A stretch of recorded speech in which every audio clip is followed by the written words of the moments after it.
Hi అండి, నేను మీ ఉమా. అందరూ ఏం చేస్తున్నారండి? బాగున్నారా? మేమైతే బాగున్నాము. గుబ్బల మంగమ్మతల్లి గుడి కాడికి అయితే వెళ్తున్నామండి. మావయ్య మొక్కుకున్నారండి, అందుకోసం అందరినీ తీసుకువెళ్తున్నారు. మేము ఇంకా వెళ్ళేదైతే దీని మీదనే.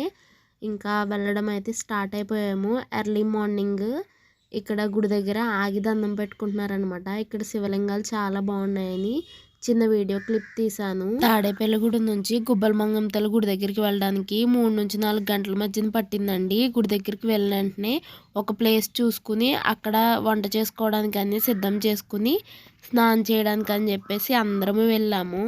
అందరము స్నానాలు చేసి రెడీ అయిపోయామండి. ఇది ముడుపులు కట్టుకునే చెట్టు అనుకుంటండి, నాకు క్లారిటీగా తెలీదు. మేము ఫోటో కొనుక్కున్నామండి. అక్కడైతే సంతాన వృక్షం అని చెప్పేసి ఫోటోలో ఉంది.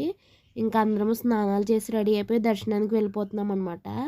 మా పిల్లతో కొంచెంసేపు ముచ్చట్లు పెట్టుకున్నాను నేను. హాయ్ చెప్పమంటే చెప్పట్లేదు అది. దర్శనానికి వెళ్ళడానికి అయితే మెట్ల మార్గం ఉంటుందండి, ఆ మెట్ల మార్గం గుండా వెళ్ళిపోవాలి. మేమైతే ఫస్ట్ ఒక లైన్లోకి వెళ్ళాము, ఇంకో లైన్ ఖాళీగా ఉందని చెప్పి పక్క లైన్లోకి వెళ్ళిపోయాం అనమాట.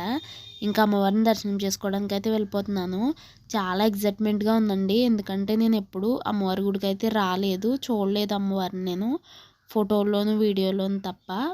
ఇదిగోండి లోన కనిపిస్తున్నారు కదా అమ్మవారు, ఆవిడే గుబ్బల మంగమ్మ తల్లి. అమ్మవారికి దండం పెట్టేసుకుని మావయ్య ముక్కు కూడా చెల్లించేశారండి. ఇంకా మేము వంట గట్టి ఇవన్నీ చేసేసుకుని హ్యాపీగా తిని అక్కడంతా తిరిగి చూసి ఇంకా రిటర్న్ అయితే ఇంటికి వెళ్ళిపోయాం. Thank you for watching. Please like, share, subscribe.